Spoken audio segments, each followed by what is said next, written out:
Good morning. Today we are going to discuss about the applications of group theory. The first and the best application or the most important application of group theory is that to find out the hybridization of the central atom present in a molecule. And now we can discuss how we can find out the hybridization. This is determining hybridization using group theory. And the most first step is to determine the point group of the molecule. That is, first of all we have to know about the point group of the molecule. And the second step, that is to consider the sigma bond vectors, and we have to determine how they are transformed by the symmetry operations of the group. And the third one, that is to obtain the characters for the bonds. That is, here we are considering the number of unshifted bond vectors on doing each and every symmetry operation. Or we can take it same as, that is, when we consider the symmetry operation, if the bonds are not changing their place, or if they are remains in their place, then the contribution will be equal to, or the character we can give it equal to +1. And if the bond is moved, then the contribution will be equal to 0.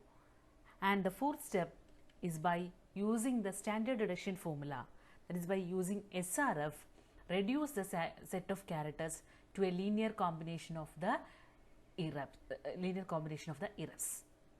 And we can take an example of methane. Now we are going to find out the hybridization of carbon in methane.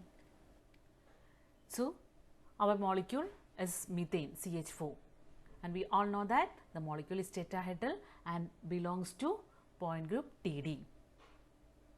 And here we can consider the 4 bond vectors, 4 sigma bond vectors, or the 4 carbon hydrogen bonds are considered as 4 sigma bond vectors. Then as a second step, you have to copy the character table for tetrahedral point group, and the point group is like this. In the third step, we are considering the number of unshifted bond vectors. The first operation is E, identity, that is doing nothing. That is, on doing nothing or doing identity operation, all the 4 bonds remains in their place, or there will be no shifting, and hence the character 4, E will be equal to 4. Then the next one is C3 operation, C3 axis of rotation, and as shown here, the C3 axis will be this, and it will be the principal axis, and it will be passing through the central carbon atom and one of the hydrogen atom, and there will be 8 C3 axis. Such 8 C3 axis will be present here, and from the figure it is clear that it is passing through the central carbon atom and one of the hydrogen atom, and all other bonds, all the 3 carbon hydrogen bonds are shifting their positions, and therefore the number of unshifted bond vectors on doing C3 operation will be equal to 1.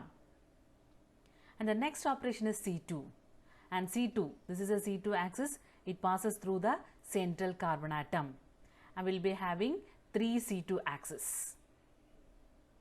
And on doing C2 rotation, we can see that is rotating in this direction through the carbon atom.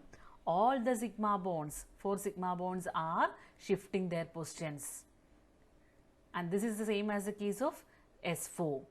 C2 and S4, they are similar, and the number of unshifted bond vectors are 0, or we can say that all the bonds are shifting on doing C2 and S4 operations. Then the next one is sigma D operation. Sigma D, that is diagonal plane, and it will meet like a trigonal plane, and this it will be passing through this one, and it can be through this one, it will be through this one, and here, here and here, and then we have 6 sigma D planes, and as we see, it is passing through 2 of the bond vectors, that is the central atom and 2 of the hydrogen atom. Okay, or we can say that the 2 bond vectors remains unshifted, and the mirror plane is placed here, and these 2 bond vectors are shifting their position, and hence the contribution will be equal to 2. That is, a character for reducible representation will be equal to 4, 1, 0, 0 and 2. And the next step is to reduce the following re-reps. That is, these reducible representations can be reduced into a combination of the possible e-reps. And for that, we are using the standard reduction formula. And it is given as Ni is equal to 1 by H into sigma C Gc character of I into character of R, where Ni is the number of times an irreducible representation I occurs in the reducible representation. That is, we are finding out the number of e-reps. Ni is the number of e-reps. Then H, it is the order of the group, and it is equal to the total number of symmetry elements present in a group. For example, for water molecule, we can say that it contains the operations E, C2, sigma V and sigma V prime, and hence the number of symmetry elements or order of the group will be equal to 4. And the next one, C. C is the class type or type of operation, that is, to which operation the molecule belongs. Next one, GC is the number of operations in the class. That is, for example, we have seen that it contains 8 C3 operations. So, GC is the value is equal to 8 and 3 C2. Hence, GC or C2 operation will be equal to 3. 6 sigma D. GC for sigma D will be equal to 6. So, GC is the number of operations in a particular class. And character of I, it is a character of the irreducible representation. That is the number that is equivalent to the corresponding symmetry operation, that is written below the E operation or C3 operation, like that. And character of R, it is a character of the reducible representation, that is nothing other than the number of unshifted bond vectors. And this is the standard reduction formula. And the next step is to reduce the re-reps into a combination of re-reps by using this standard reduction formula. And here the order of the group H is for tetrahedral point group is given as 1 plus 8 plus 3 plus 6 plus 6, that is equal to 24. And on reducing the above re-rep, the result is given as A1 plus T2. Or we can say that the orbital used in the hybridization of carbon in the methane molecule it must have the symmetry equivalent to A1 plus T2. So, now we have to look at the character table and we have to find out which of the atomic orbitals are present in this e-reps. For example, here we know that A1, it contains x square plus y square plus z square, and it is taken as the s orbital, and it is known as the transformation properties of atomic orbitals. Or we can say that transformation properties of atomic orbitals is the fifth area. Character table contains 7 areas. In the fifth area and sixth area and seventh area, we have single function and binary function. And this single function and binary function, it is equivalent to the atomic orbitals.